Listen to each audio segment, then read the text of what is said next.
Salutations, friends, and welcome to this episode. Thank you for being here, and welcome to those listening overseas.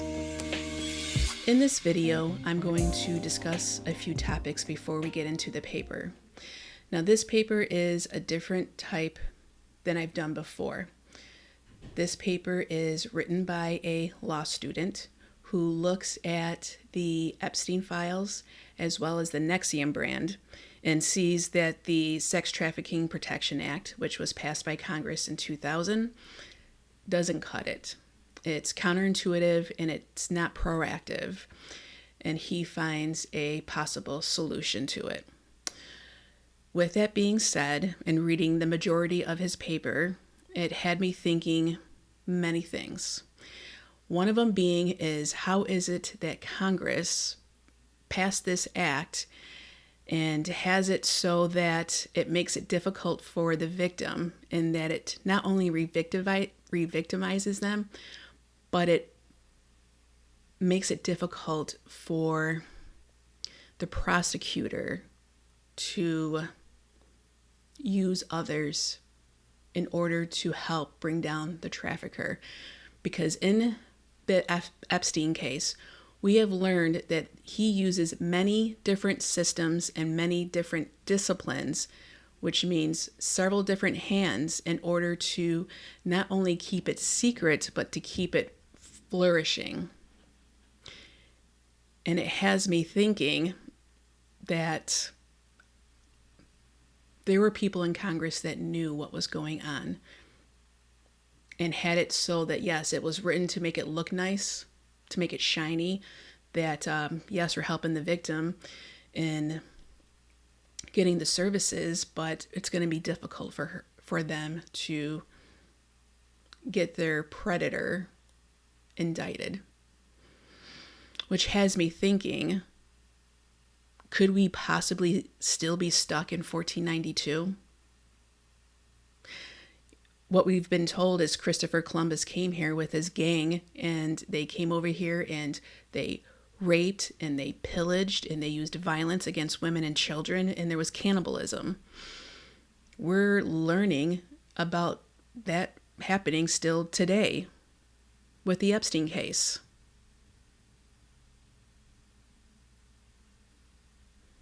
Have we changed since 1492? I'm going to say we haven't. We have been in a constant war since 1492, and that's what happens over at these wars. A genocide happened here, and there is a current genocide going on now. We are still in 1492. With this subgroup of people, these beings are continuing this. And how is it that they're able to continue this in secret? How are they able to keep that cycle of violence and deceit to continue?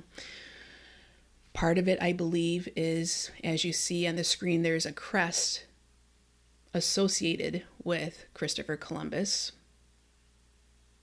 which we know that he was sent over by a powerful being who has a crest. And we see crests in Jeffrey Epstein's Upper East Side townhouse. And we also see crests within the fraternities and sororities. And what do they all have in common? They are secret, they are deceptive, and they are violent.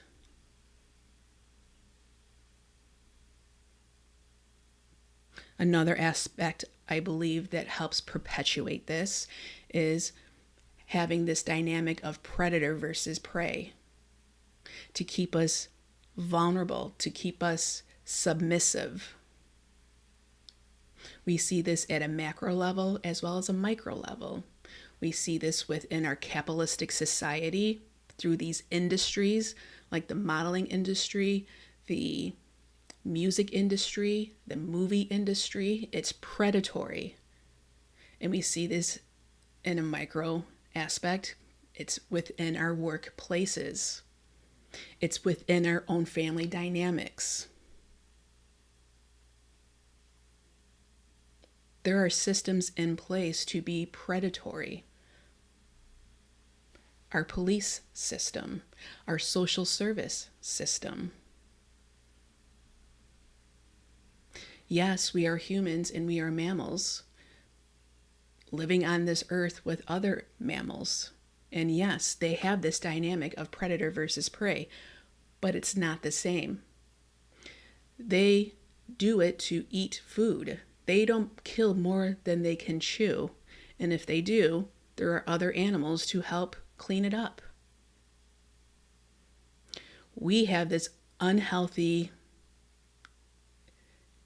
manufactured predator versus prey, and these predators feed off these prey, and there's no systems in place to help these vulnerable victims afterwards.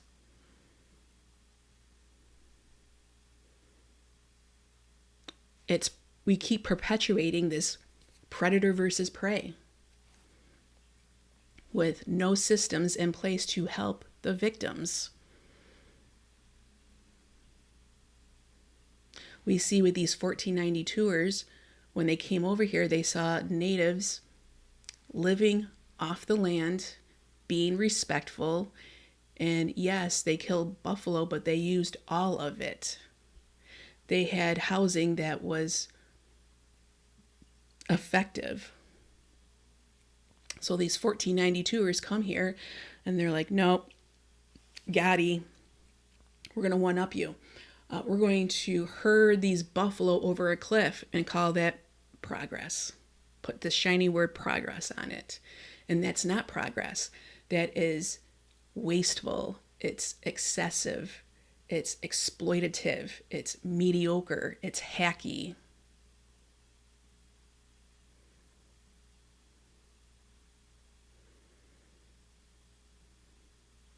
So when they created these systems in place, and I don't believe they created them, they just used them from wherever they came from, because this is a global issue.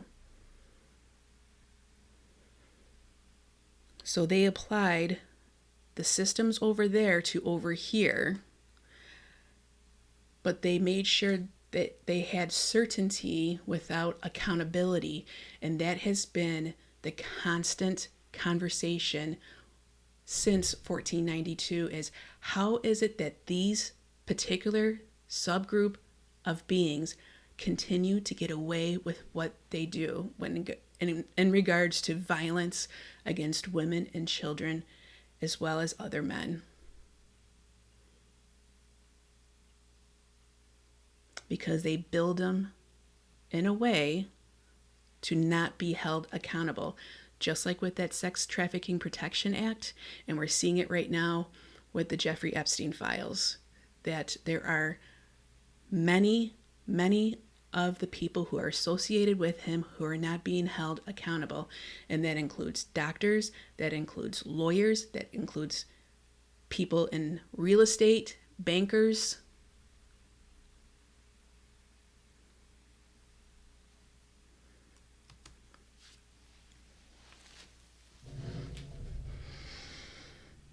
And then I just want to touch on the media, because the media is definitely part of all this, to make us submissive, to make us part of their prey, to keep us in a vulnerable state.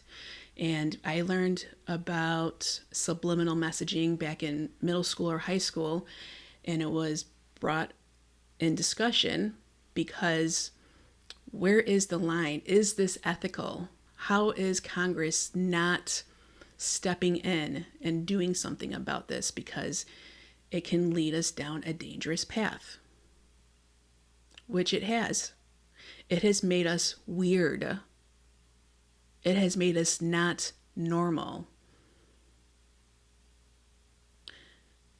They make ads so that you feel sexually aroused, which is weird. You then become, some people end up having these fetishes to inanimate objects. We see that was just like with shoes or with handbags or with their toys. toys meaning like cars and boats, and just fetishize this.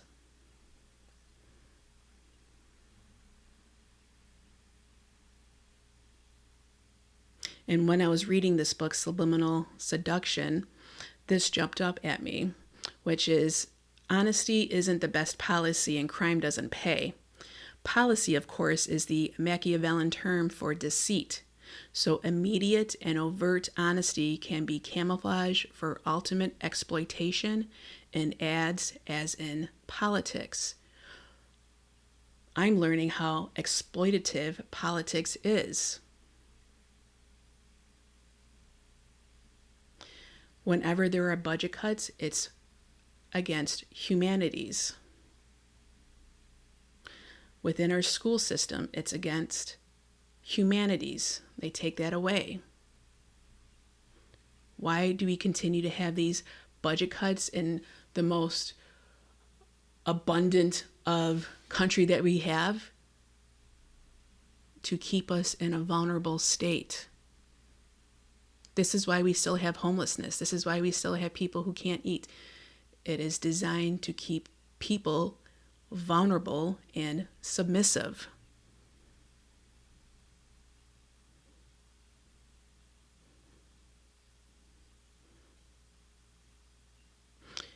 Media is also used for propaganda in order to try to sell their war to us. War on terror. Weapons of mass destruction. There was no promoting of this war. It just went straight to it. And no one consented to it at all. The Pentagon didn't. We don't. And they bring out this AIBB. So it appears that he was championing us to be predators, to take back what's ours, which we want nothing to do with that. And now they're trying to champion this AI. And we want nothing to do with that. We do use it, but we're using it as a tool, but not as a form of deceit.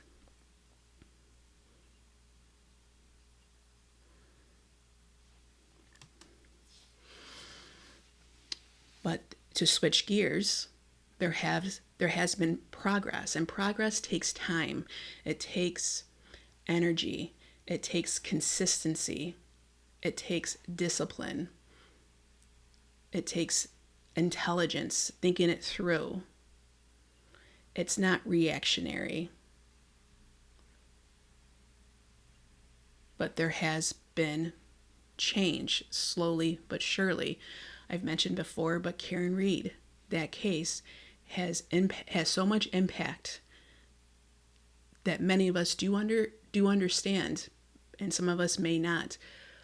But just with that particular case, when talking about predator versus prey, we see that Karen Reed and John O'Keefe were the prey.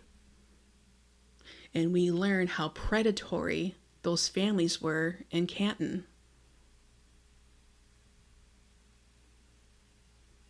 I didn't see much. I barely saw any of the first trial, but what I did see was towards the end, and how that family came in before the jury was going to be dismissed, and they came in and sat in and just stared at them.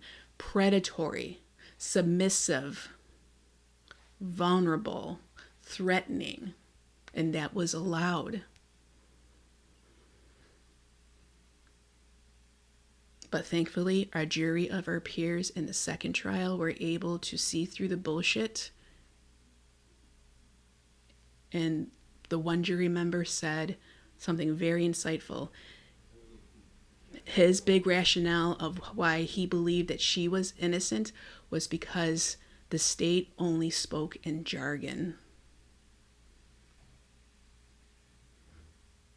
And that's how they want us to communicate, how they want us to act.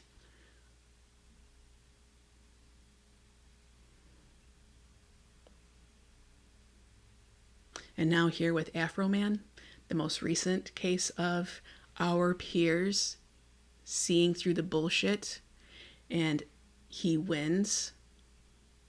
And he says something very poignant, like, this is a win for America. Freedom of speech.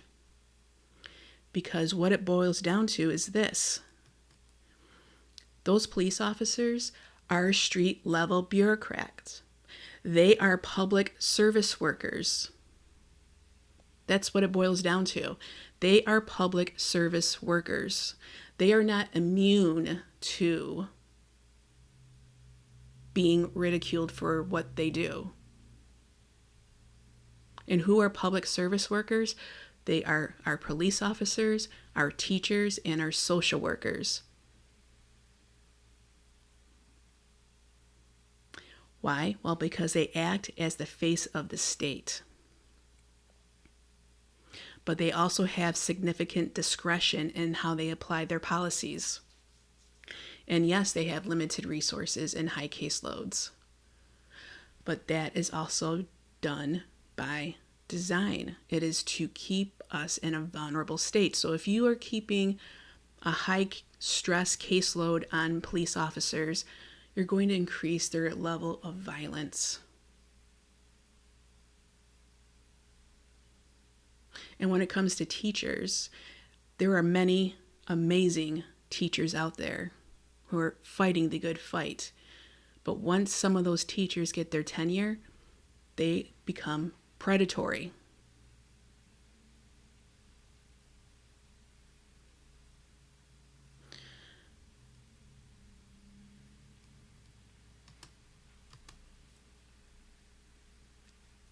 And because the police work closely with our politicians, the Department of Justice has increased this community-based policing, which is to help promote partnerships between law enforcement and community members to proactively solve problems, reduce crime, and decrease fear of crime. To help use the SARA model, which is scanning, analysis, response, and assessment, rather than just responding to calls. And I'm bringing that up because with the Afro Man case, they just get, a tip or a confidential informant, which that dynamic right there is basically blackmail, a predator versus prey dynamic, and say that there's pounds of weed and there's trafficking and kidnapping. And somehow they found a judge to get them a search warrant. And thankfully, Afro Man has surveillance, and we see that they not only mess up his gate, but we see an officer wearing military garb with an AR-15 zigzagging through his front yard, like LARPing. And then they break down his door, disconnect his surveillance, and steal his money. And found no pounds of weed and no victims of kidnapping. And so with that community-based policing, which should be utilized, and this is yet again a small town, it's Broward County in Ohio, you would see some signs and symptoms using that SARA model. You would see increased movement at his house. You would hear about people being missing.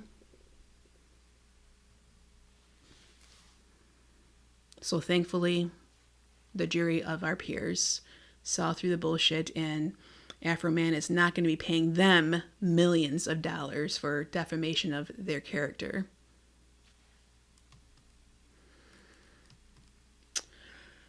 So this is trauma-informed care, which is a tool that is utilized in order to help the victim who has been sexually assaulted or sexually abused. And it's important to have these principles, these core principles, and to recognize the 4 R's, which we'll get more into that as we read through the paper. So with this paper, it's called a comment. And it's a specific type of student-written article in a law journal that analyzes a specific legal issue or recent development.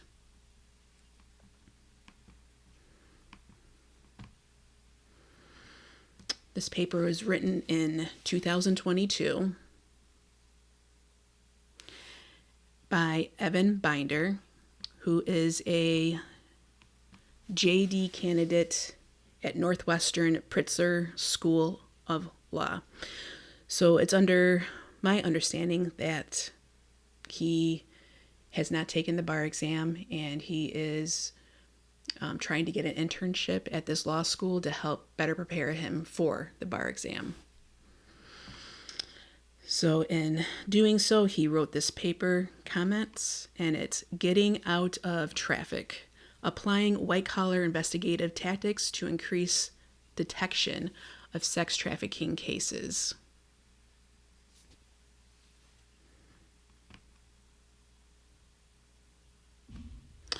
So when federal authorities investigate sex trafficking, three realities are consistently present.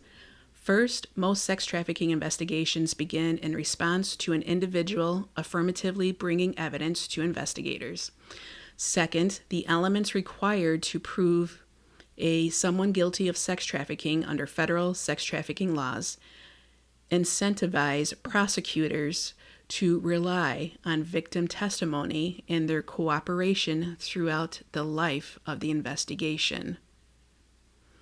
So right there, it incentivizes the prosecutor just to solely rely on the victim. Just pay attention to the victim. Don't pay attention to all the other hands that are involved in order to keep the sex trafficking ring going. That is bullshit. That tells me that there are politicians within that system during that time knowingly and willingly understood what is going on here and wrote it in that way.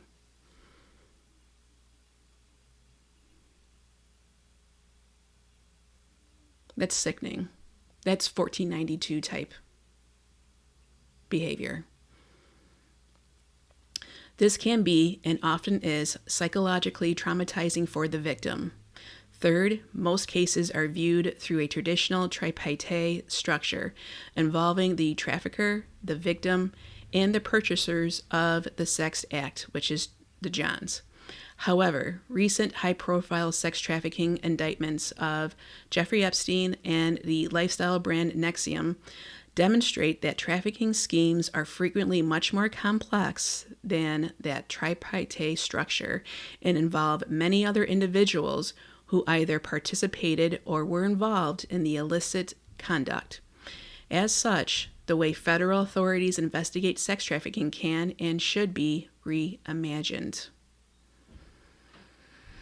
Combining this knowledge with further research into the psychological effects of saddling victims with the burden of carrying an investigation, which is going to make it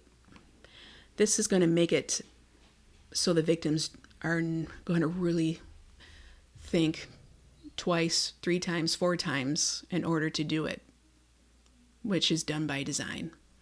It's preying on victims.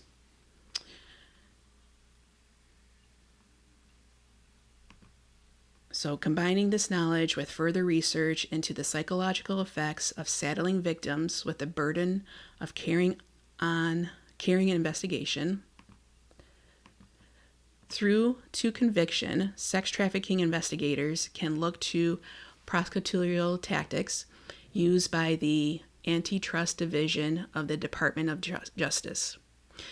Since 1993, the Antitrust Division has operated their amnesty program, which grants immunity to those who either engage in or have knowledge of an illegal price-fixing scheme and voluntarily bring this information to the government. The division has seen great success with their leniency program, as over 90% of cases in the division now begin with an amnesty cooperator. This comment proposes that a similar leniency program could be utilized for investigating sex trafficking. A leniency program recognizes the three realities listed above. It fits within a reactive process for identifying cases. It relieves burdens on victims to being investigated and to begin investigations. It relieves burdens on the victims to begin investigations, which is very important. And it recognizes that there are many other individuals who could provide information about illegal trafficking, which with the Jeffrey Epstein case, with all those different homes he has, this just tells you how many more people needed to be involved and participated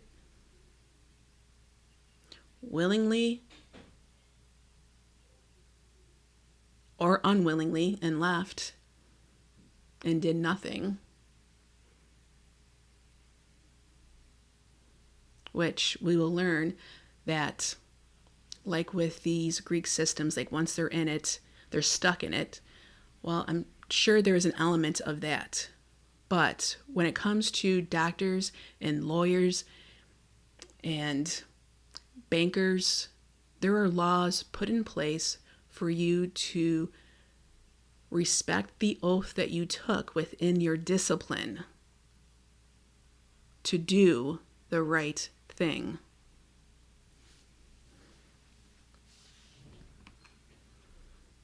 To take action against what he was doing. So with this paper, we have the introduction, we have sex trafficking investigations, the wider scope of sex trafficking, Antitrust Division's amnesty program proposal for sex, trafficking investigations, and the conclusion.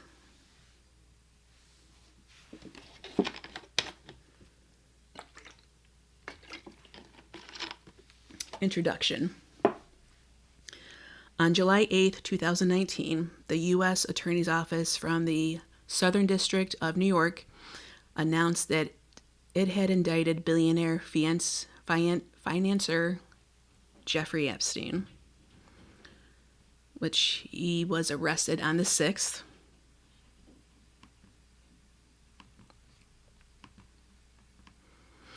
I mean, talk about jargon right there. On one count of sex trafficking and one count of sex trafficking conspiracy. The indictment alleged that over the course of 4 years, from 2002 through 2005, Epstein had enticed and recruited minor girls to visit his mansion. He engaged in sex acts with him, after which he would give the victims hundreds of dollars in cash. These acts typically took the form of one-off massages, which in actuality were sexual abuse. Epstein furthered the scheme by paying his victims to recruit additional minor girls to abuse. The indictment mentioned only the victims, 3 anonymized employees, and Epstein himself. While the conduct detailed in the indictment was more than sufficient to substantiate the sex trafficking charges against Epstein, it did not encompass the full range of allegations of sexual misconduct levied against the disgraced financier. The indictment also did not indicate all of the persons who may have been involved in the exploitations, such as other abusers, enablers, and victims. And how convenient is that? How convenient. Just him, no one else. What did I say? To have confidence without accountability.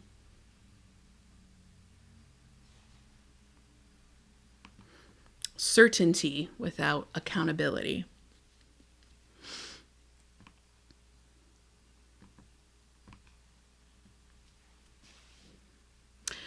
Victims claimed they were transported around the world as Epstein's sex slaves, both for him and his powerful friends, ranging from British monarch Prince Andrew to, and just to mention, this is, I believe, called Chicago style, which is the references are on the same page of the paper, unlike APA has all of the references at the end, the sources.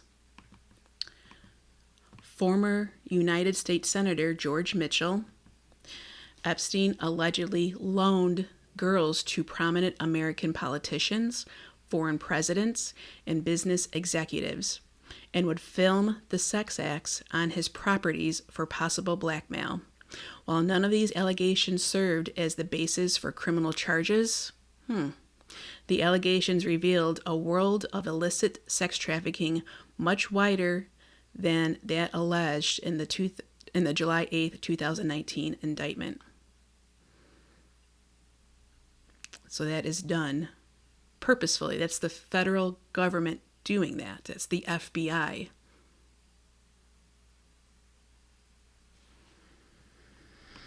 It takes all of them. And we've learned about J. Edgar Hoover and his parts within the FBI as the director. Epstein's case illustrates two realities about investigating sex trafficking. One, sex trafficking schemes and organizations are frequently much more complex than just a trafficker and victim. Yet, two, even with this complexity, sex trafficking cases are centered around victims testifying against their traffickers. While the nuances of Epstein's schemes may have been specific to him, the level of complexity of his conduct was not unique. In South Dakota, prosecutors convicted a doctor of giving fraudulent OxyContin prescriptions to minor victims in exchange for sex, even though he knew they were being trafficked.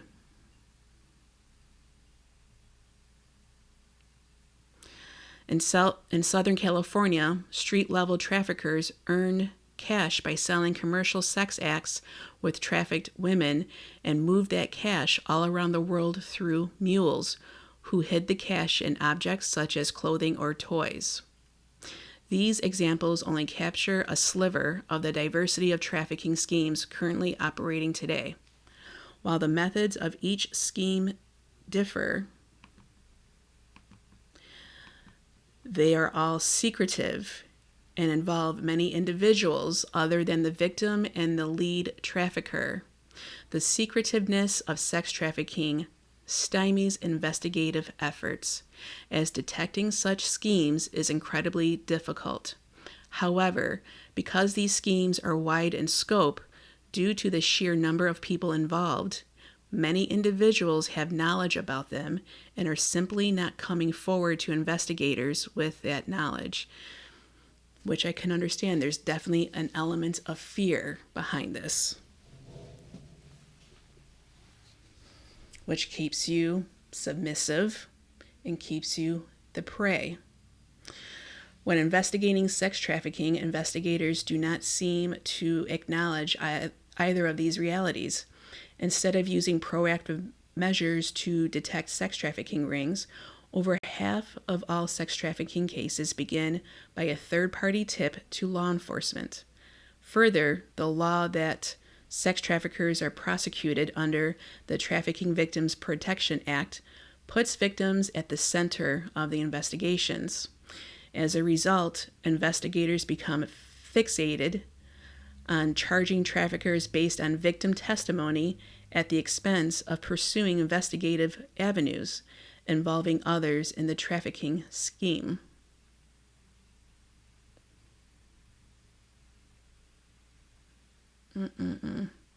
This strategy puts a great burden on the victim to provide enough evidence to convict her trafficker. So they have to do all the work. No one does any work except for just the victim. Doesn't it sound hacky? Doesn't it sound mediocre? Here they're trying to say they're progressing. Oh, we're making progress. We're having this Trafficking Victims Protection Act. And no, it's hacky. It's mediocre.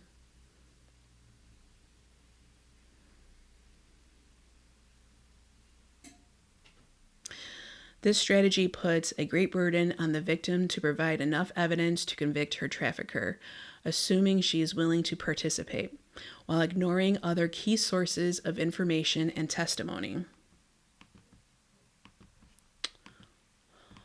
While worlds apart, antitrust prosecutions offer a useful alternative model for pursuing sex trafficking organizations.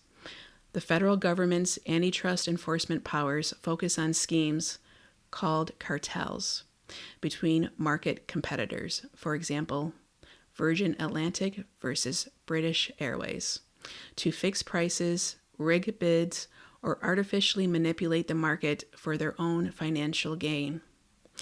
Like sex trafficking, these crimes are highly complex as they involve coordination between multiple participating parties and are highly secretive. Cartel work is known to and facilitated by multiple people, all sharing the same incentive to stay silent. Cartel and sex trafficking investigators primarily rely on tips and self-reporting from those with knowledge of the criminal activity. Neither focus on proactive methods of detection.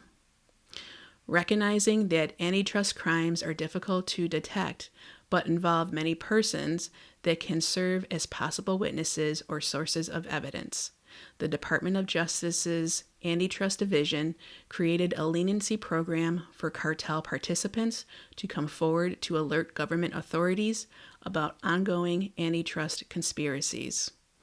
Anyone with knowledge of or who participated in a cartel can bring evidence to the government in exchange for complete immunity for criminal charges. From the government's perspective, leniency allows investigators to learn about criminal cartels they otherwise would have no idea existed. For cartel members, it allows companies and individuals to report wrongdoing without the fear of exposing themselves to charges. Since its inception, the leniency program has been a resounding success, as over 90% of criminal antitrust investigations involve a leniency applicant. Given the similarities between sex trafficking and antitrust crimes, this comment proposes that a Department of Justice Antitrust Division style leniency program should be adopted for sex trafficking investigations. Like antitrust crimes, authorities have difficulty identifying sex trafficking, and those with a desire to come forward may be reluctant to expose themselves to charges. Therefore, a leniency program for sex trafficking prosecutions demonstrates potential for identifying cases that would otherwise go undetected. Thus, this comment will show how sex trafficking investigations would benefit from such a program. Part 1 scrutinizes how sex trafficking rings operate and how they are currently prosecuted. Part 2 examines the wider scope of sex trafficking, departing from the traditional model employed by prosecutors and investigators. Part 3 explores how such cases are investigated and identifies the many actors who could qualify for immunity for their testimony and details in the creation and success of the Antitrust Division's amnesty program. Part 4 argues that because of their similarities and the remarkable success of the program for the Antitrust Division, offices investigating sex trafficking should implement their own version of the amnesty program. Sounds like a plan to me. Sex trafficking investigations. This part will explore sex trafficking and how it is investigated and prosecuted. Part 1 is divided into 3 sections exploring both how sex trafficking currently operates in the United States and how authorities investigate and prosecute offenders. The first section will detail the traditional 3-part model that investigators rely on in defining sex trafficking. Next, the comment will analyze developments in federal statutes addressing sex trafficking. Finally, within this legal framework, the final section examines the ways in which sex trafficking investigations originate. The nature of sex trafficking. In the early 20th century, organized prostitution and sex trafficking frequently took place at a central location, most commonly called a brothel. However, the enterprise and the involved criminal activity has modernized, increasing its complexity and secretiveness. Through technological development and greater avoidance of law enforcement, sex trafficking takes place at various locations through various forms. Common to all locations is their secretiveness. Traffickers go to great lengths to keep their victims out of sight of those likely to take notice and alert authorities.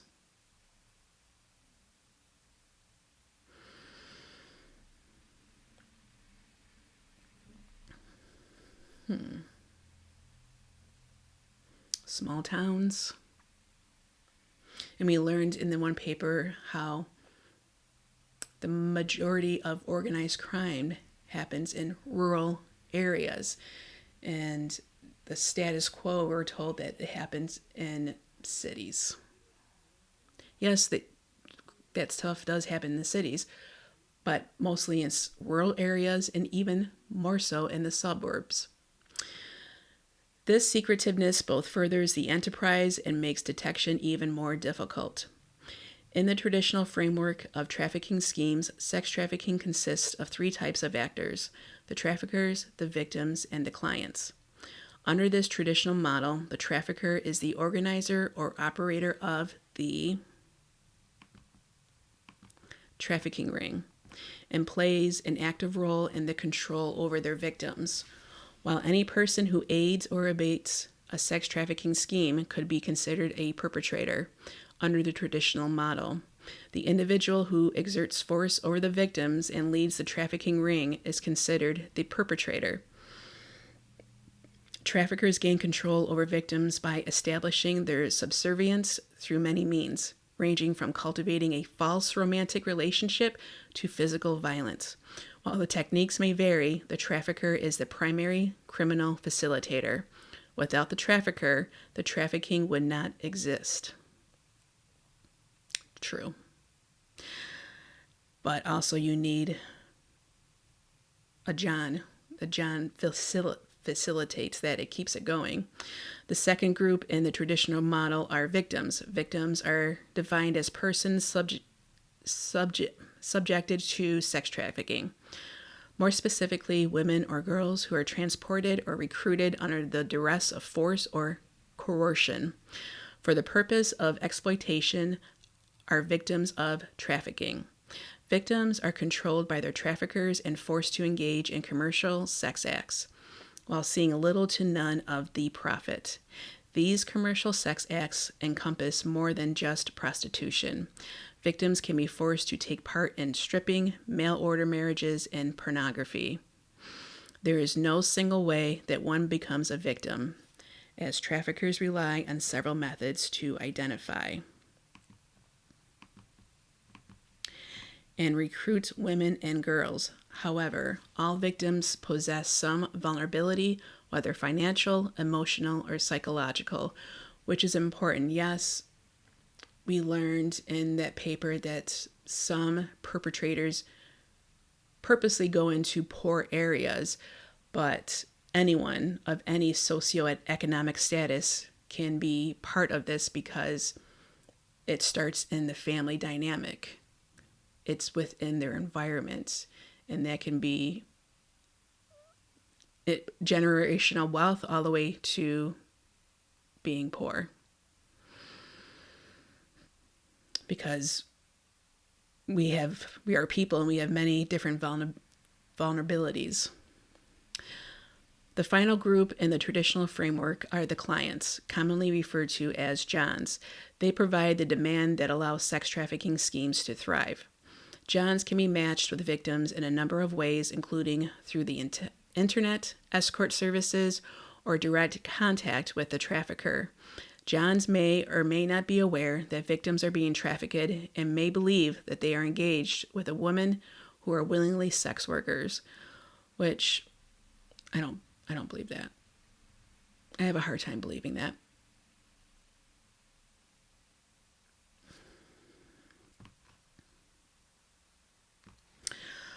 While this tripartite structure is factually true in many circumstances, it is unduly limiting, as evidenced by the conduct of Jeffrey Epstein and other notable examples. Pimps, victims, and Johns are by no means the only actors involved in sex trafficking. Examples such as Epstein show that schemes can operate amongst the world's financial and political elites, involving many more people than just the categories in the traditional approach. They can also operate among street gangs due in part to the lucrative nature of sex trafficking and the low risk of detection. Others build industries around sex trafficking by operating lawful businesses such as strip clubs, pornography production companies, or massage parlors, and trafficking victims through those businesses. With the many forms of sex trafficking comes massive profits. The value of the global trade of persons for commercial sex practices range from lower estimates around 7 to 12 billion to upwards of 99 billion a year. On a smaller scale, a trafficker can make between 4,000 and 50,000 per victim. The Trafficking Victims Protection Act of 2000 and the victim-centered approach, how that is quoted, I like that. Today, sex trafficking is prosecuted under the Trafficking Victims Protection Act of 2000, TVPA.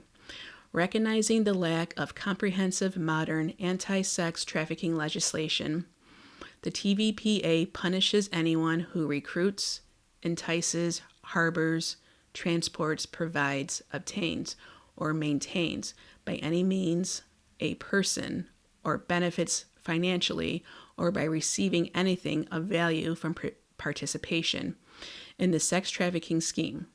To be found guilty of sex trafficking under the TVPA, the government must provide 1. The defendant acted in furtherance of or benefit from a commercial sex act. 2. The defendant knew or recklessly disregarded that force, fraud, or coercion would cause the victim to engage in a commercial sex act, or that the victim was under 18 years of age. And 3, the activity was in or affecting interstate or foreign commerce. The criminal sanctions are only one subset of the TVPA's legislative goals. The law's central purposes have been called the 3 Ps: punish traffickers, prevent trafficking internationally or domestically, and provide services to victims. The 3 Ps lay out the ultimate aim of the TVPA: to eradicate sex trafficking and ensure victims are identified and assisted. In addition to the criminal sanctions, the law focuses more widely on the welfare of the victims, providing funding for services such as psychological counseling, housing, and legal services. The TVPA notably adapts a victim-centered approach. Investigators and humanitarians concentrate on uncovering sex trafficking rings to save victims from further abuse. Once victims are no longer under the control of their traffickers, the TVPA provides victims with financial assistance and emotional services to help them overcome their trauma.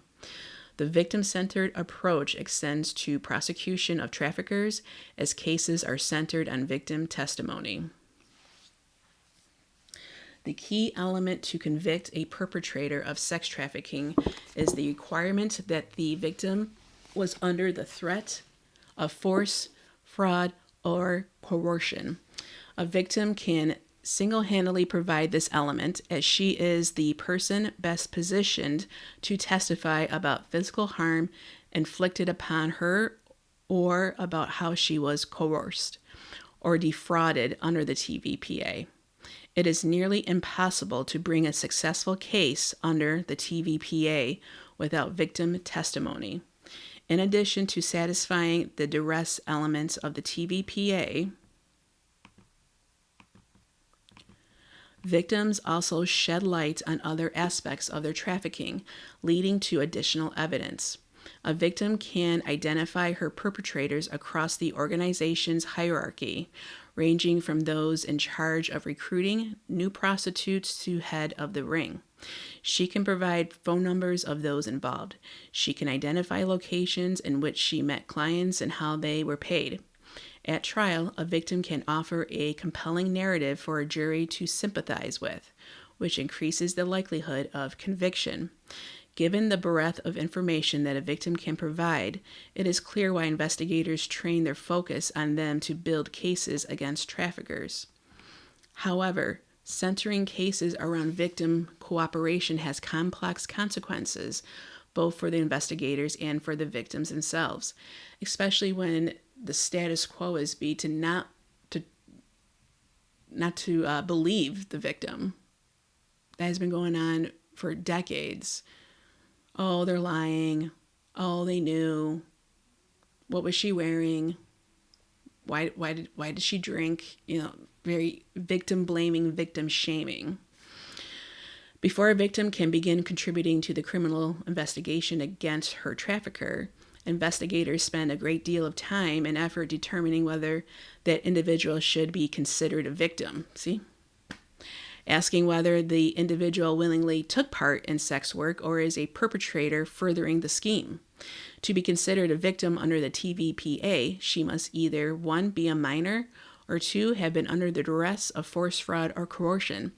If she is a victim, investigators further assess whether she moved up the ranks within the sex trafficking ring to become a bottom, someone with more responsibility in recruiting and overseeing the forced prostitution of other victims. And this was brought up as a comment with Tyra Banks. Was she put in the modeling industry by her mom? And was she sex trafficked?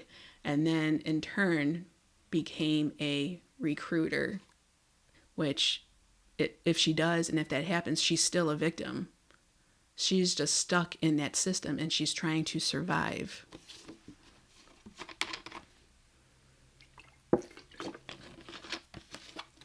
And as we are told with that industry, as well as the music and the entertainment industry, those predators are all over the place, watching and listening.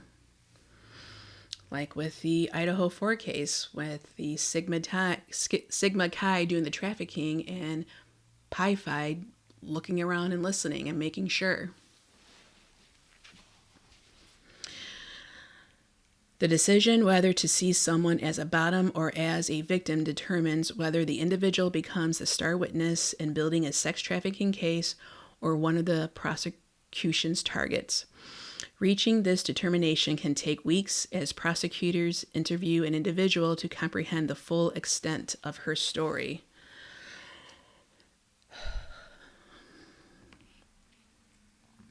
Which means they have to relive their trauma. Even if investigators determine that the identified individual is a victim of sex trafficking and can potentially become the prosecution's key witness, the feeling may not be mutual. Many victims may believe they have done something wrong and are afraid they will be prosecuted.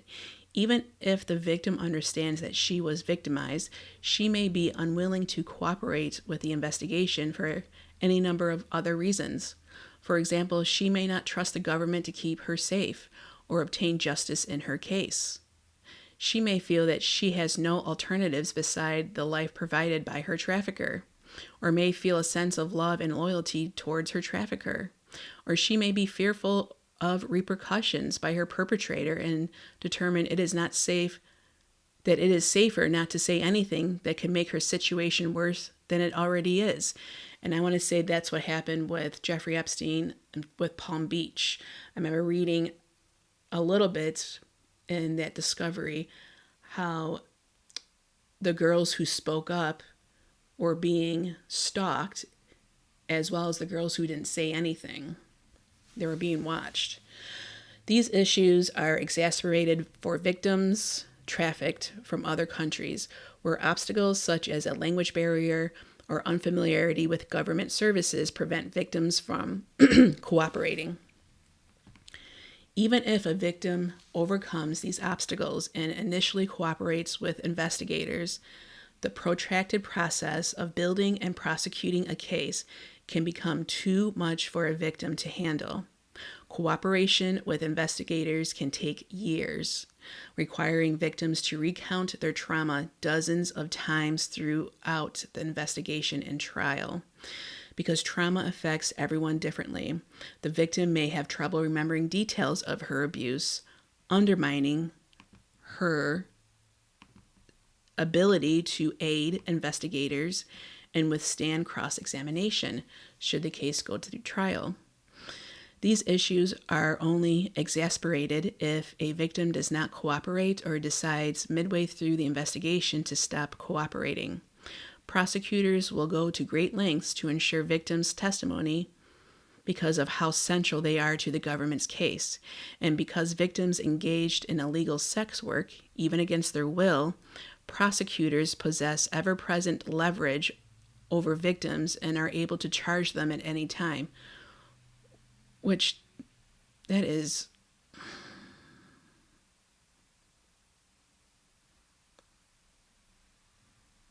fucked up. So now we're threatening victims. Prosecutors will either charge or threaten to charge the victim with a crime to ensure she testifies against her trafficker. So they're just re-victimizing, basically.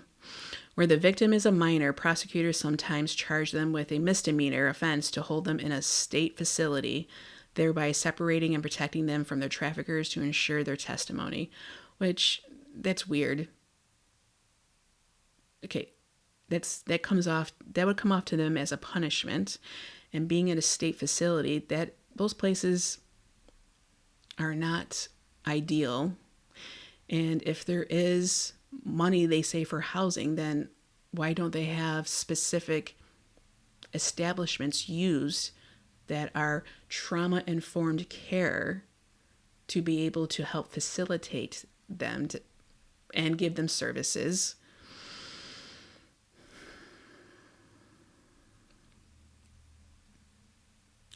These tactics, while useful for the prosecutor's case, only make the victim's recovery that much harder. Exactly. Because the government is threatening them with a criminal record, victims can feel re-victimized as they are still expected to be subservient to a more powerful actor or face harsh consequences. Here we go with that predator and prey.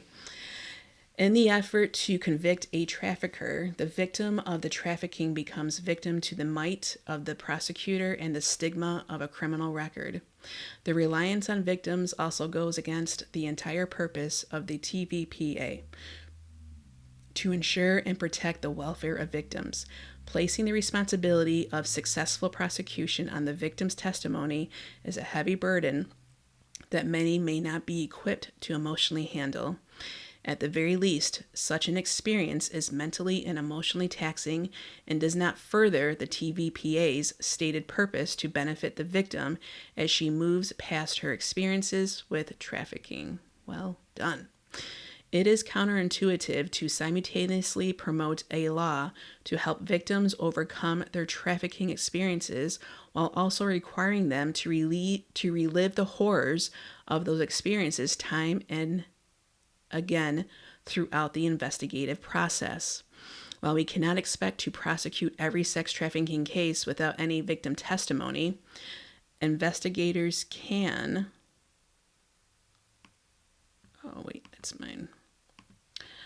rely on other avenues of evidence gathering to lessen the evidentiary burden placed upon the victim.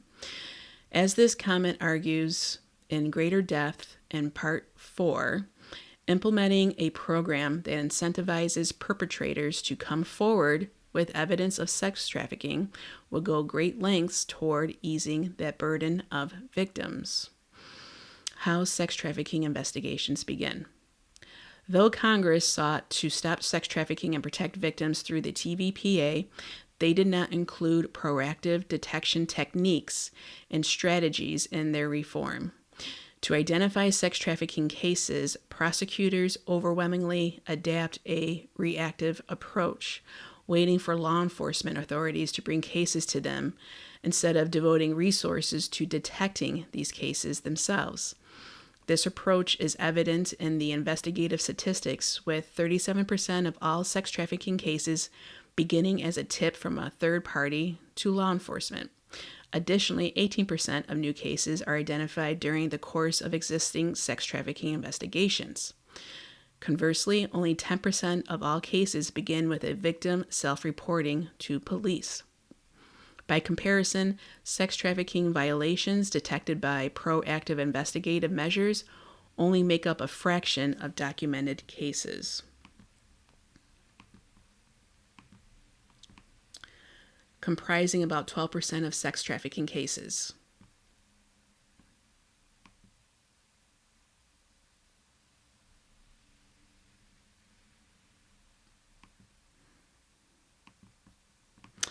These totals confirm that investigators are not discovering their cases through proactive detection, and that prosecutors are mostly at the whim of Good Samaritans reporting suspected illicit conduct.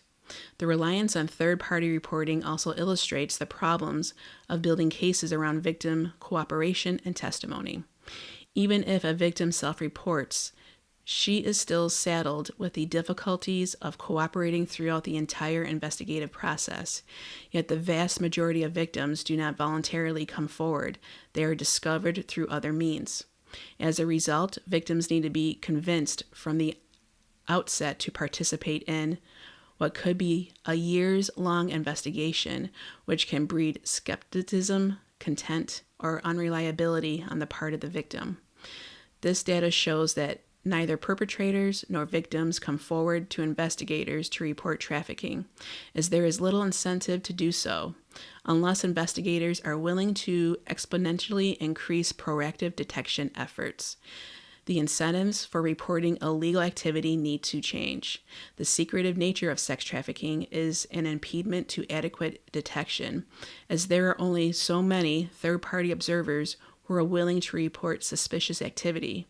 Because of this, if Congress wants to effectuate its purpose of eradicating sex trafficking, it needs to create further avenues to increase detection.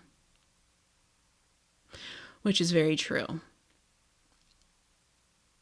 You know, it's hard to do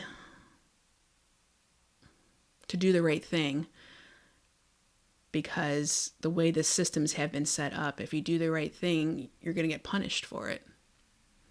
And that, I want to say, is done by design. It's purposely done that way. Certainty for no accountability.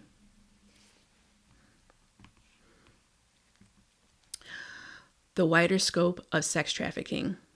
Any criminal organization, especially one with an international reach, involves more people than the trafficker, the John, and the victim. Everyone involved in the ring ensures its success and prevents detection. Individuals managing the finances of a trafficking organization, hotel employees, internet domain providers, or bank employees all have relevant information. The hotel employees, I think of I want to make sure I say her name correctly, Kanika Jenkins case.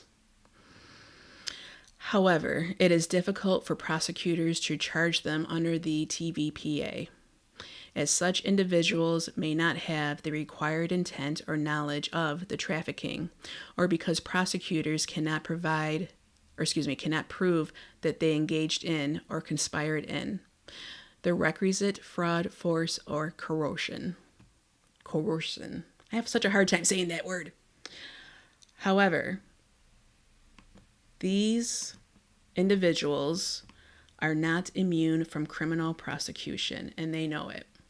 While they may not be charged under the TVPA, Many other charges could be brought against persons who are involved in some capacity, including money laundering, visa fraud, and illegally facilitating sex trafficking online, among many others. As this comment discusses in part 4, all of these people have information about the sex trafficking organization that would be valuable to investigators. However, because of their vulnerability to criminal charges, real or imagined, these individuals are unlikely to come forward to cooperate with investigators. The following subsections examine other individuals potentially involved in facilitating or allowing the sex trafficking organizations to covertly operate. By understanding the organization's ancillary actors and their criminal vulnerability, we can better understand who can become potential cooperators and why they are currently unwilling to come forward to alert investigators of illicit conduct. And it doesn't help that the most recent one I can think of right now is Isaac Kappy. He was within the movie industry, and he came forward and he talked about Jeffrey Epstein way before anyone else was talking about Jeffrey Epstein, as well as other actors. And he also talked about how there's the Qatar, I think it's called, which is these people who do slave trade, and how that still is going on. And we can definitely see that within the immigration, how those borders opened, and how even our prison systems, how there are certain prisons that are paying the prisoners, a couple cents. Yes, they're in prison, but they're paying a few cents to cook for certain companies out there. So there's definitely slavery still going on. And with Isaac Kappy, he had a untimely death, as well as some of the other, what people believe, with the Chris Cornell and the lead singer of Linkin Park. There's a lot of controversy around that. So that also instills fear in people. But I want to say what was different from them is that they were within those circles. And we see that with the Jeffrey Epstein emails. Once you're within that circle, you're in that dynamic. And you have to be smart, which means that we have to be smart as well in order for this to be dismantled. The following subsections examine other individuals potentially involved in facilitating or allowing the sex trafficking organizations to covertly operate. By understanding the organization's ancillary actors and their criminal vulnerability, we can better understand who can become potential cooperators and why they are currently unwilling to come forward to alert investigators of illicit conduct. So yes. Those involved in financial crime. As victims are trafficked across the world, the money follows. Any person who earns money through illicit means and transfers it through legitimate channels, such as bank accounts or investments, opens themselves up to charges of money laundering. Individuals can engage in money laundering in many ways. Ill-gotten funds can be used to further the criminal enterprise, including purchasing plane tickets to transport victims or hotel rooms for buyers. And we see this with Jeffrey Epstein, where he had that apartment building 301 that was used for rooms to do sex trafficking type acts. And from what I understand with his plane, they're supposed to document everyone who is within that plane, and it was not done properly. So that tells you the secrecy right there. Proceeds can be used for bribery, including but not limited to public officials to ensure secrecy, or politicians. Money can be stored in any offshore account in a country with strong bank privacy laws such as the Cayman Islands. Offenders will also try to funnel illegal funds through facially legal means such as businesses, including the businesses that traffic women with, such as strip clubs or real estate. And that's what Jeffrey Epstein did. He used real estate. His Paris apartment, Palm Beach home, the Upper East Side townhouse, in that 301 apartment building. And I'm sure there's more. Money laundering is still seen as the Achilles heel of international criminal organizations.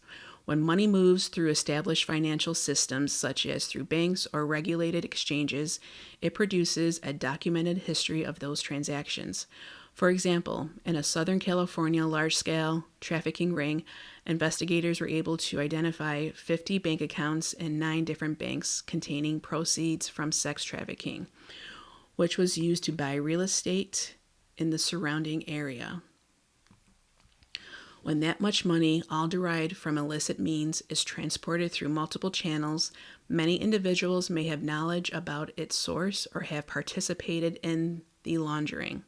Examples of persons involved or having knowledge about trafficking schemes include those who manage the ring's finances, including bookkeepers, accountants, or financial advisors. Bank employees may also be valuable sources of information, as they may come to learn about the source of illicit funds and may not immediately report their customer. Many who facilitate money laundering may do so unwittingly, only learning the truth later, and do not actually face criminal charges. Yet because they unintentionally find themselves involved, they may fear investigators believe they were involved in the trafficking organization all along, which I can definitely see that. You know, you could be a newbie working in a bank and this is all going on, and why would you think anything is illicitly happening? But because you find out later on, you're like, holy shit, you know, am I going to be held liable for this? Because as we learn throughout the years, the ones who get in trouble are the ones who shouldn't. And then it keeps protecting these predators.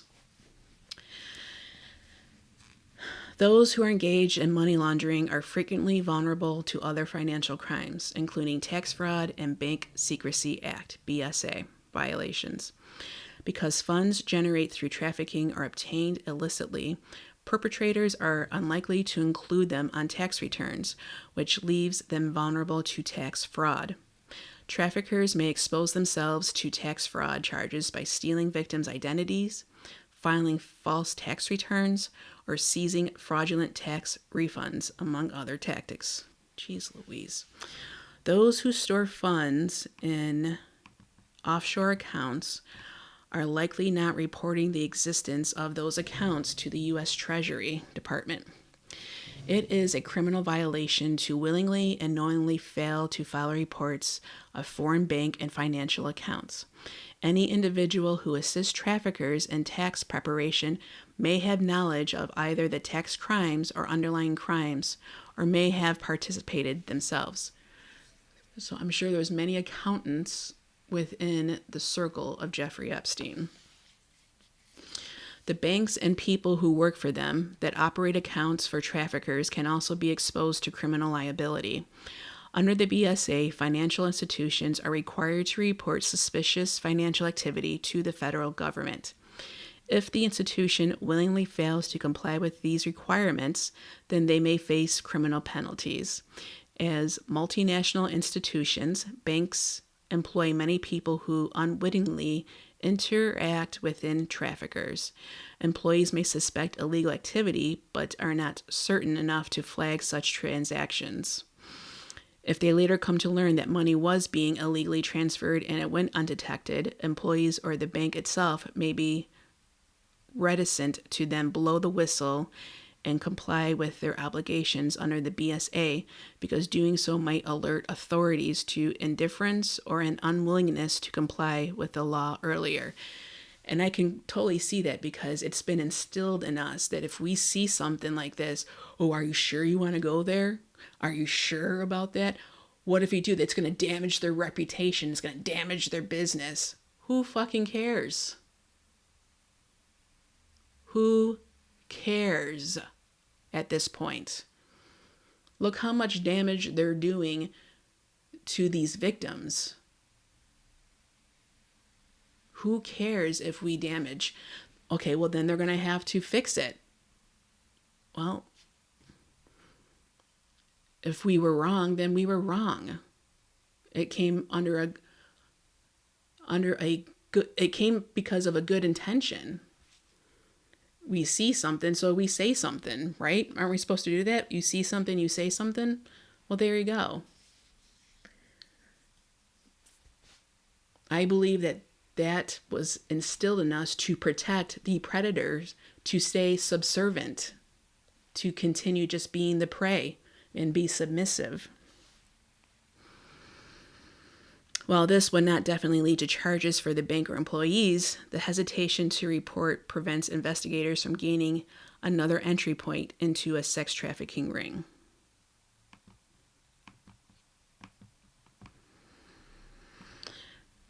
Those involved in visa and passport fraud.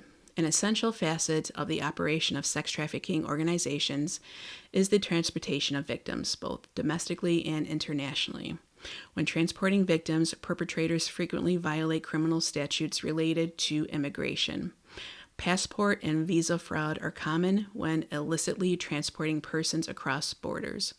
Traffickers may work with document forgers to create false documentation for victims, such as visas or passports.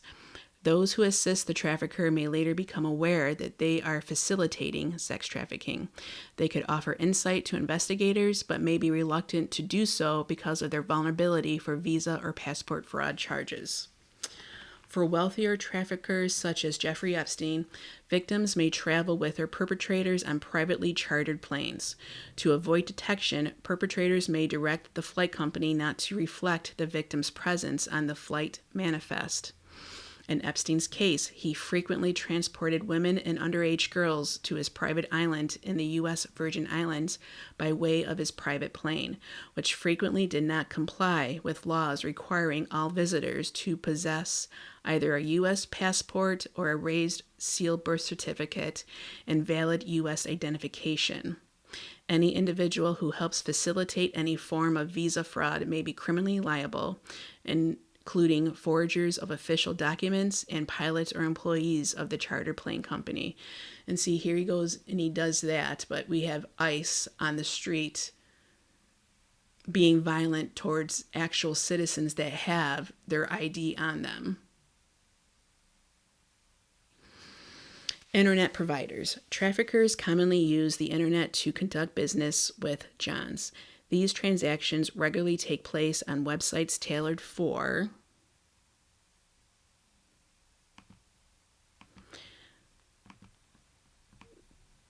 transactional sex work, which operate within a gray area of legality. There exist open questions about whether a website faces criminal liability when its users connect for illegal purposes. For example, the website Backpage.com and its corporate heads were charged when the business earned well over $100 million, serving as a platform for sex traffickers. The government seized the domain, and 7 executives were indicted for facilitating prostitution and money laundering. In addition to the charged conduct, Backpage executives were alleged to have defrauded credit card companies and used cryptocurrency to conduct transactions. The Backpage case shows the breadth of possible illegal activity by web hosts facilitating sex trafficking transactions. Under the Stop Enabling Sex Trafficking Act, it is illegal for web hosts to knowingly assist, facilitate, or support sex trafficking. These companies, ranging from Craigslist to Facebook, may have no intention of facilitating sex trafficking and yet find themselves as the host enabling sex trafficking networks around the world. Either the company itself or its employees may face some form of criminal liability, or they may feel the threat of criminal liability and are reluctant to come forward with information about possible sex trafficking for fear of exposing themselves to charges or negative press. If either the company or employees were to cooperate with authorities from the outset, investigators could obtain access to vast amounts of information on traffickers, including names, locations, or financial sources. Even if traffickers use obscuring tactics when using the website, such as false identities or cryptocurrencies, that information can still lead to substantial investigative developments. And with that being said, there is a documentary that I recommend, Barry Crimmins. He was a comedian out of Boston, and he had a congressional hearing where he talked about how AOL willingly and knowingly housed child pornography on AOL. And what happened was AOL says, well, we have like a 3 strikes, you're out type policy. And Barry Crimmins was like, I think it should be 1 strike, you're out. You should not allow that to happen at all. So that is a great documentary to watch.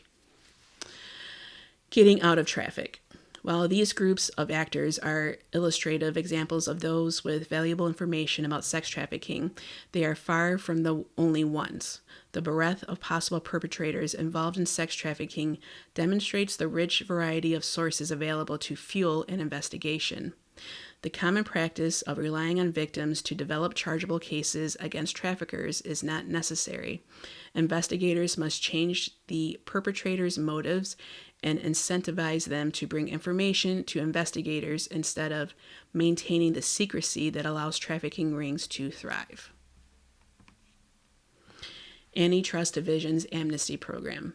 This part will examine the Antitrust Division's Amnesty Program, focusing on both its history and its functioning.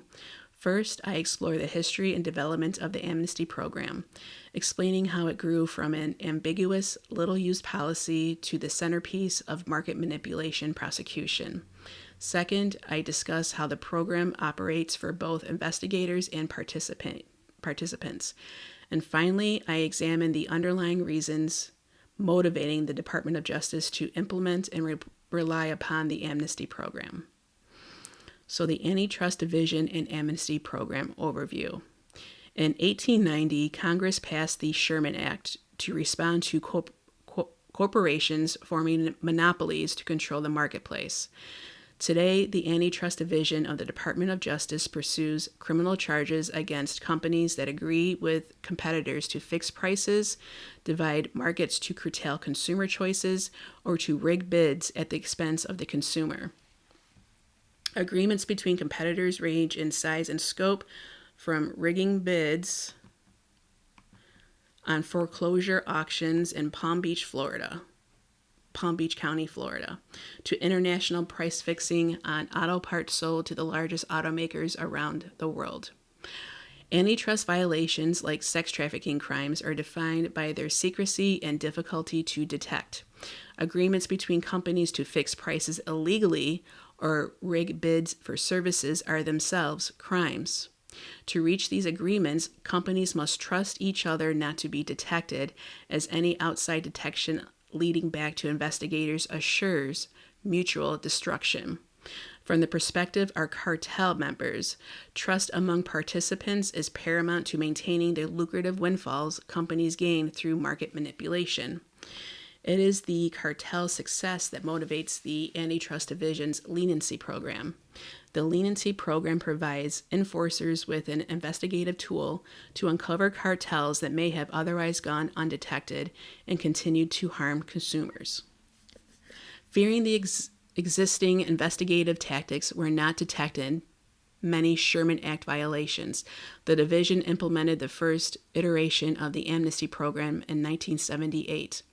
Under the 1978 model, corporations who self-reported their own illegal cartel activity were eligible for complete immunity from prosecution. However, leniency was only available to corporations who reported conduct that was not already under investigation by the DOJ. And even if a company met this requirement, prosecutors still retain discretion about whether to grant immunity. To guide whether amnesty should be granted, prosecutors relied on 7 specific yet amorphous requirements that cooperating companies must have met. Among these requirements, the DOJ should not reasonably expect to become aware of the undercover cartel without the report of the leniency applicant, and consideration would be given to the candor and completeness with which the firm reported the violation. Because the program required a demanding and unclear standard for amnesty, it was rarely used and did not result in many successful prosecutions. It was especially unsuccessful in aiding detection of larger international cartels. None were discovered in the 15 years of the program's active implementation. Defense attorneys advising clients on criminal antitrust matters were unable to determine whether their clients would qualify for leniency, and as such would not recommend cooperating with the government through the program. In response to flagging efficacy, the division overhauled the program in 1993, lowering the requirements to qualify for amnesty, offering it to more actors within cartels, and depending on the level of cooperation, making immunity automatic to participants. The program was the first of its kind for the Department of Justice, as other sections relied exclusively on prosecutorial discretion for granting immunity. The update included 3 major revisions. First, amnesty is automatically granted when no pre-existing investigations exist. This differs from the previous policy that allowed amnesty to be withheld. Second, leniency may still be available even if the division's investigation is already underway. And third, for corporations that qualify, all officers and employees who agree to cooperate also receive automatic amnesty. By all measures, the 1993 amnesty program policy changes represented an unqualified success in investigating and prosecuting illegal cartels. Deputy attorneys general from both Democratic and Republican administrations uniformly agree that the amnesty program is the single greatest investigative tool available to anti-cartel enforcers. In the first 6 years of the program, applications for leniency increased by over 20 times compared to the previous iteration of the program. From 1996 to 2003, when the leniency program was more widely understood and trusted by companies and defense attorneys, the division assessed over $5 billion in fines, with over 90% resulting from investigations assisted by leniency applicants. The amnesty program is also quantitatively more effective at identifying cartels than all search warrants, secret audio or videotape, and FBI interrogations combined. The success of division's leniency program has expanded to other investigative divisions, both in the DOJ and around the world. Within the DOJ, the fraud section of the criminal division also, the fraud section of the criminal division has adapted its own version for investigating Foreign Corrupt Practices Act cases, formalizing its program in 2018 after a successful 2-year trial implementation. Based on the success of the United States Amnesty Program, countries around the world have adopted their own versions, including Canada, Brazil, the United Kingdom, Germany, Hong Kong, and South Korea, among others. The function of the Antitrust Amnesty Program. To receive amnesty protections, an applicant is not required to meet any evidentiary sufficiency threshold, meaning that the applicant does not have to provide enough evidence on their own to substantiate charges against another cartel participant, which is good. And that would also help people to come forward and say something. The evidence only needs to be substantial enough to warrant opening an investigation. In some instances, a leniency applicant is an integral player in the cartel and thus can provide enough evidence themselves to bring charges against other companies. In other instances, an amnesty applicant helps facilitate the cartel and is thus exposed to criminal liability, but is not one of the main conspirators and cannot provide information about the full scope of the scheme. Previous applicants in this position had provided information that allowed investigators to obtain search warrants for more culpable cartel members, leading to charges. In one instance, a successful leniency applicant brought information to the attention of the Antitrust Division that, through further investigation, led to 6 conspirators pleading guilty and over $300 million in fines. For each specific cartel, only one amnesty application is granted. To receive leniency, companies are required to cooperate throughout the length of the investigation. The company receiving amnesty must disclose all relevant facts, produce all unprivileged documents and communications as requested by the division, and make their officers and employees available for interview, among other obligations.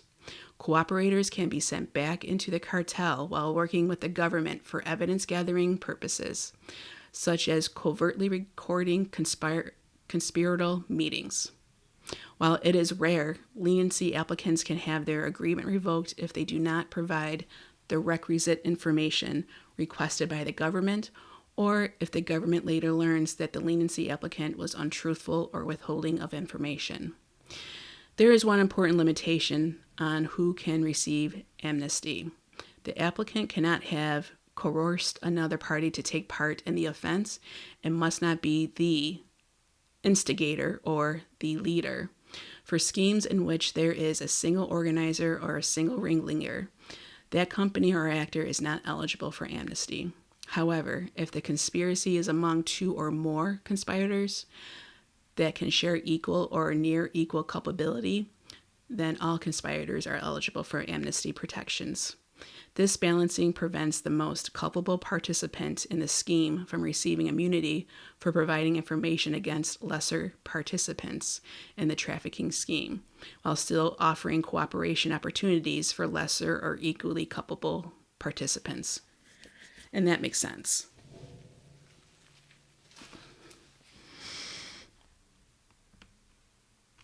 Trying to think they're slick.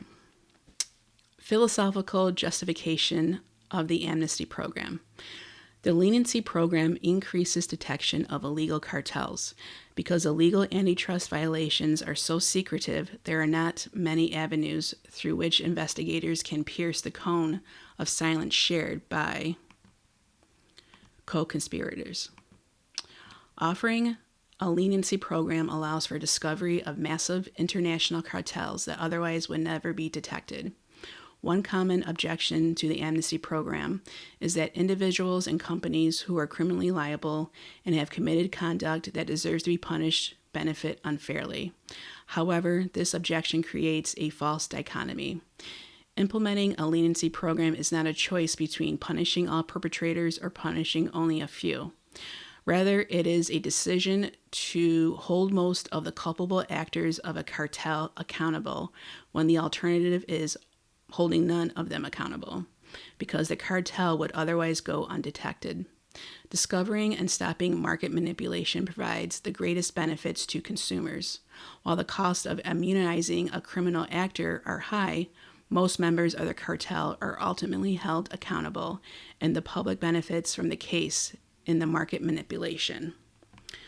Working with leniency applicants also allows the Antitrust Division to begin investigating specific cartels as early as possible. With a cooperator, investigators can covertly oversee a live, ongoing conspiracy. Early detection helps avoid running out of time before decisions can be made on whether to bring charges. Even if the conspiracy has been broken or stops for any reason, which starts the clock on the 5-year statute of limitations. Cooperating companies allow the government to expedite many investigative processes. For instance, where the Antitrust Division would have to send subpoenas to companies and engage in a protracted back and forth about subpoena compliances, amnesty applicants are required to provide requested documentation and information in a timely manner or risk losing cooperation credit. The amnesty program also changes the mindset of cartel participants. Without the amnesty program, a cartel participant's only incentive is to covertly continue to illicit operation. However, when companies are aware that there is only one get out of jail free card, it will induce organizations already under investigation to abandon the cartel stonewall, race to the government, and provide evidence against the other cartel members. The leniency program creates the omnipresent threat of government intervention. While many cartel participants have benefited from receiving amnesty, the Antitrust Division still has limits to ensure that wrongdoers are properly punished. First, the fact that the rule only allows one leniency applicant per criminal cartel limits potential abuses of leniency. Second, even if a cooperator successfully receives immunity, those affected by their conduct can still bring civil claims against them, so they may still feel some negative impact by coming forward. These limits still ensure that cooperators are held to account in some way without frustrating the division's purpose of detecting as many illegal cartels as possible. Okay. So, amnesty program protocols for sex trafficking investigations. This part will demonstrate the benefits of a leniency program applied to sex trafficking prosecutions. While sex trafficking and antitrust violations do not appear facially similar, they share two key characteristics. First, criminal activity for both is conducted secretively and is thus difficult to detect. Second, investigations into said criminal activity are primarily initiated through outside individuals or corporations bringing the illicit conduct to the attention of investigators. The Antitrust Division's leniency program recognizes both realities and counteracts them by enabling greater detection. Because of these commonalities between antitrust and sex trafficking, offices prosecuting sex trafficking should implement their own version of a leniency program. Like the Antitrust Division's program, a leniency program in sex trafficking would be available to anyone involved in furthering the scheme. Because of the many associated crimes frequently committed by individuals engaging in sex trafficking, such as money laundering, prostitution, visa fraud, any person offering information on sex trafficking can receive immunity for any criminal activity associated with the enterprise. A leniency program gives those individuals an option to alert authorities without fearing for their own freedom. Thus, for those who would consider reporting but are afraid of their own criminal liability, a leniency program removes the incentive not to report. This is especially beneficial given the number of ancillary participants, for example, property owners, bank employees, Johns, whose conduct may or may not be illegal. In many instances, potential leniency applicants may not have violated any laws but fear that they have. A leniency program can eliminate questions about whether their conduct is illegal and whether they should report. A leniency program also changes the incentive structure of those within the criminal enterprise. Secret criminal organizations are strong because everyone shares the same motivation to maintain the secrecy. The amnesty program undermines the trust among conspirators to remain silent because each member has the option to report conduct to the government. If conspirators face a persistent threat that one person can be the first in the proverbial lifeboat by reporting their conduct to investigators, this will undermine the trust necessary to maintain secrecy, a critical aspect in trafficking. The Antitrust Division's model adds competing motivations for conspirators that can blow up the entire criminal enterprise. As with the Antitrust Division's program, a trafficking leniency program would consider a number of preconditions, including whether the government was already aware of the trafficking organization, whether the applicant provides all requested information, and whether the applicant agrees to cooperate throughout the life of the investigation and prosecution. The division's bar on granting amnesty to leaders or organizers also would apply to ensure that the most culpable are not immunized only to turn on lesser offenders. It would not serve the aims of justice if the leader of a trafficking organization could obtain immunity only to testify against associates who acted based on his discretion. Yes.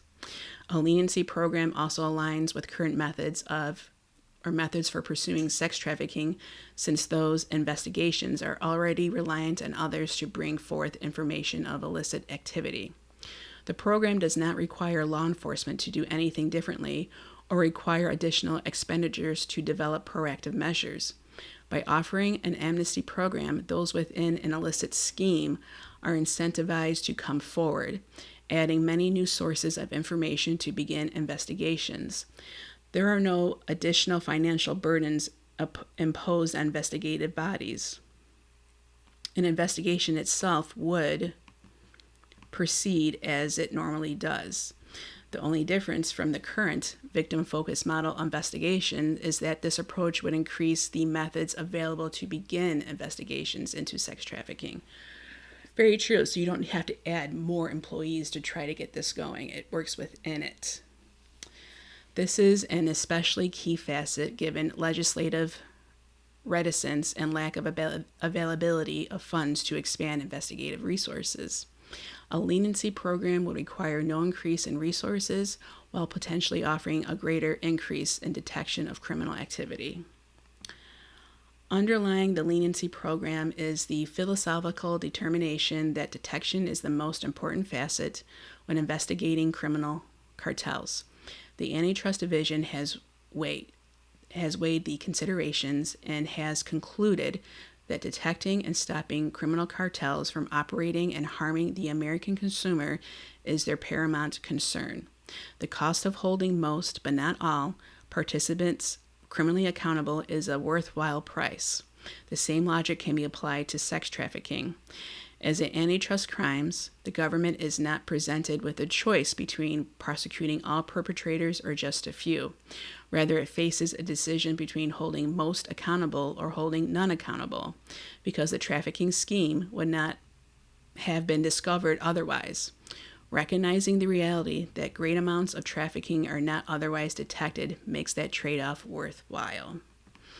A leniency program also aligns with the victim-centered approach established through the TVPA. By implementing a leniency program, detection of cases should rise. Greater detection leads to liberation of more women and girls trapped in a sex trafficking scheme around the world. As a result, more women and girls regain their agency and autonomy.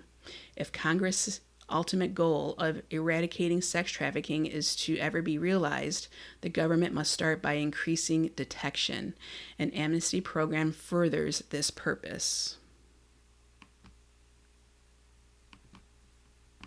Look at this law student.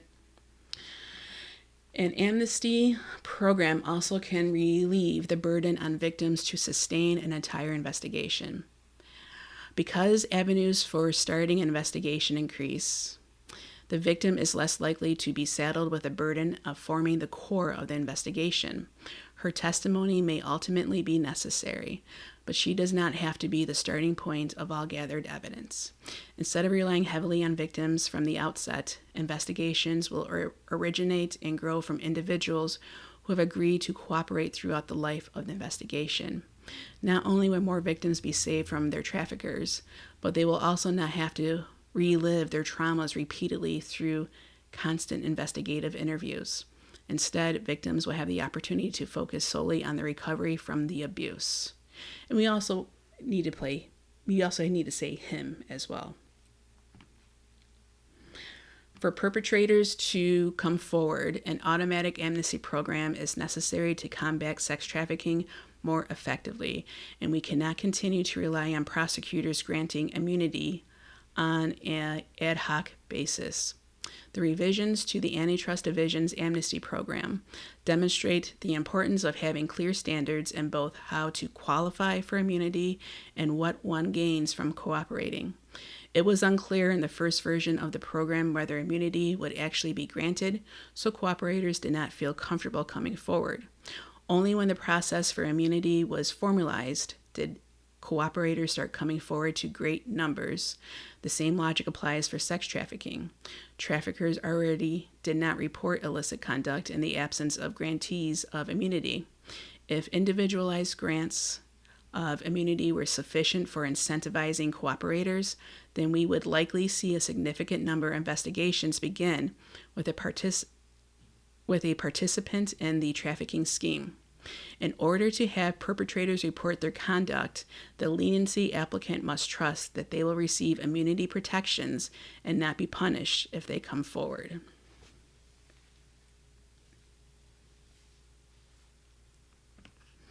Conclusion. The current state of sex trafficking investigations is at a standstill. Participants in sex trafficking rings have every incentive to stay quiet and not report illicit conduct to authorities, and investigators are unable to detect many existing trafficking schemes. Cartel investigators face the same problems, which reflects the brilliance of the Antitrust Division's amnesty program.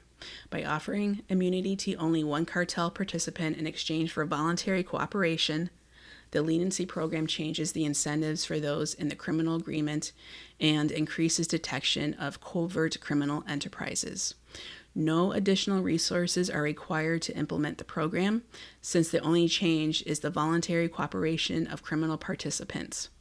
The Antitrust Division's success and the subsequent adoption of similar programs in other department offices and by other countries around the world demonstrates the potential for a similar program for sex trafficking. The primary purpose of sex trafficking detection and investigation is not about holding those accountable to the greatest extent possible. It is about rescuing victims from the clutches of their traffickers. If vast criminal organizations can be halted because one participant is immunized and all of those being trafficked can be saved, the trade-off is worthwhile.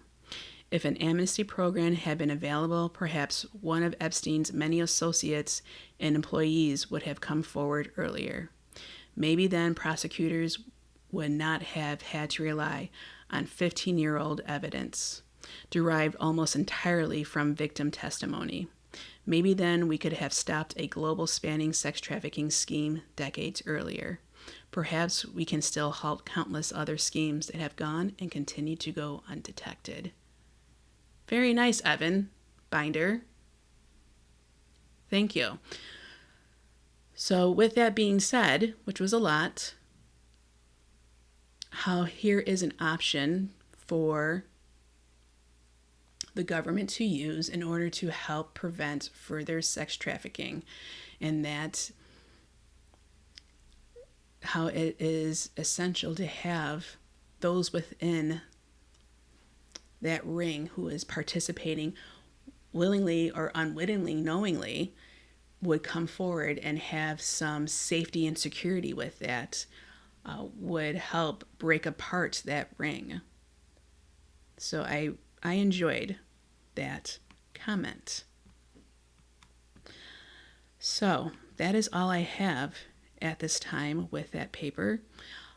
Thank you all for listening. Hopefully you learned something. And definitely with what was brought up earlier in the beginning with the introduction, how there has been change, there has been movement on holding those accountable within the circle of Epstein. I've been seeing that some banks are being looked at, and our Congress has put a team together, and they are not they're not letting go. They're still going, and they're still pushing. They're leaning into it, which is very hopeful, and it brings more light to all of this. And it shows that we do have members in Congress who do care and are putting the work in, and it's a lot of work, I can imagine. And I want to thank them for that, as well as the jury of our peers in the most recent case, and just the amount of people who are protesting. And I want to give a shout out to Minnesota, how they have people every night volunteering, waiting outside of that WIPA building to see if anyone's being released, and giving comfort to those victims who have been detained by ICE. So it has brought people more together, which we do see in humanity. Whenever there's been some type of trauma or wrongdoing, is something as little as a funeral, how it brings everyone back together. I'm starting to see how this Epstein case is starting to bring people together in many ways, shapes, and form. And, that's the beginning of something. So I know a lot of people are being overwhelmed and feeling hopeless, but that's what it's designed to do. But if we continue to educate ourselves and to be open and honest with ourselves and give each other grace and give ourselves grace,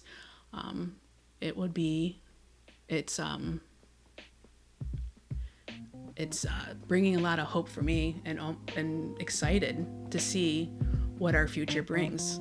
So thank you for listening, and until next time, I will see you again.